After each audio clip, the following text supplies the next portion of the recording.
So hi y'all. Anthony Brown, Diversity Focus, LGBT Fellow. Bridget, Samo, Diversity Focus, Women's Fellow. And we decided that we have some pretty fantabulous conversations, and we wanted to actually record one of them for once. We're just kind of winging this, so what do we want to talk about, Bridget? Well, one of our most interesting conversations had to do with perceptions about power, LGBT community, and race. Okay. So, Let's see if we can revisit that. We were talking along the lines of gender dominance and perception, and what gender roles play in society, and assumed and perceived gender roles, especially kind of in the education system, where African American youth have been are taught traditionally by white teachers, and there's this cultural barrier there that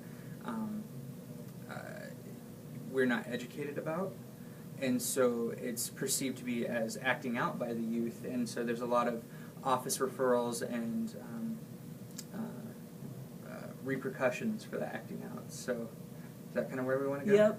Yep. I mean, I think that my comment about that is that we tend to, especially with bullying has become something that has grown out of the LGBT kind of community, kids being bullied, the new movement, when in fact bullying has been happening for quite some time. So it's very interesting that that people didn't take it as seriously before as they do now. So the question is, why is that? Is there a certain kind of hierarchy that exists that places gender over race, or race over economic positioning? And so I guess that was kind of where we were going, like who's being disenfranchised the most and for what, and are there political reasons behind that? Are men still winning, even in the LGBT community, right? Are women and people who don't have kind of like masculine ways of being still losing? And how does race, class, and all those other isms fit into that discussion? And my opinion was that race is something that kind of handicaps everyone, no matter what community they're in, whether they're women or in the LGBT community or other communities. And I believe our conversation was, I had agreed to an extent that race and gender and sexual orientation both play key factors, and it's kind of hard to say which one plays the most, especially with LGBT youth, because you can't obviously look at someone normally and say that they are a member of the LGBT community. I could be sitting next to Bridget, who is a married mother of two, and she could be bisexual or trisexual, pansexual, asexual, or lesbian. And I could be a straight heterosexual male.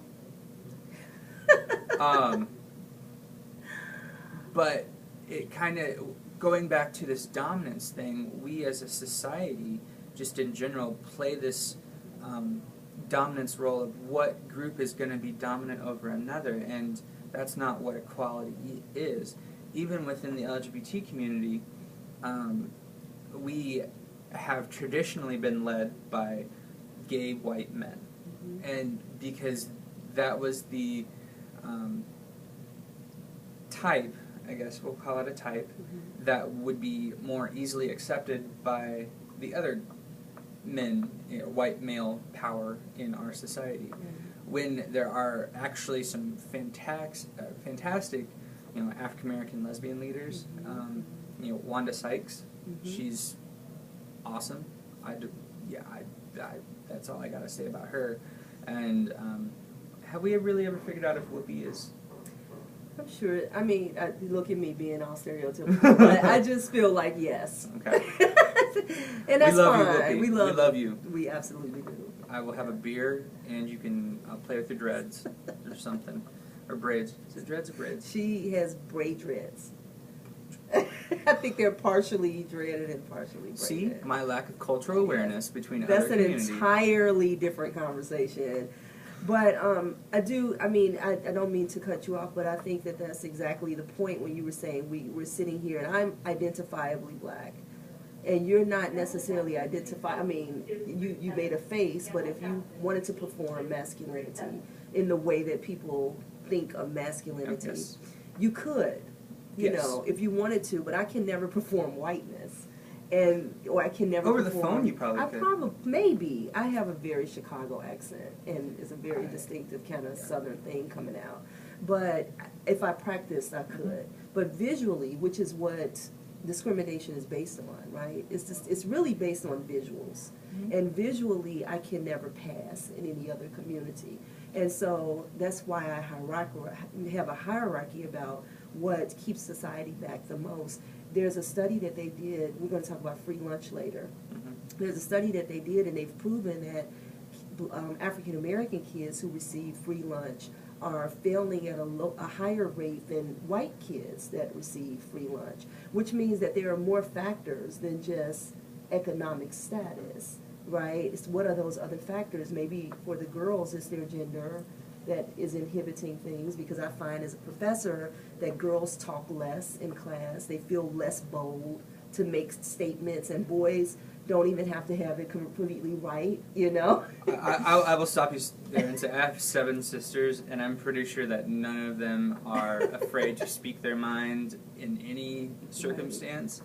But across the board, yeah. Statistically. Yeah, and I think that when you say that there are barriers to success, as a kid growing up, I was also on the free and reduced lunch program. So whether or not I am successful as an adult now, or I have achieved success through the system, it could be that there are accesses within the culture I grew up in that were made readily more available to me than if I was African American or easily identified as Latino, because I'm also a part of the Latino community, which is, my grandparents are Latino. It's a community that I can identify with, but I obviously do not look like a Latino. I'm 3/4 German and 1/4 Hispanic. And we're going to get interrupted. We're going to get interrupted, but we will continue. We will continue. A and B, take 1. We were hashing out some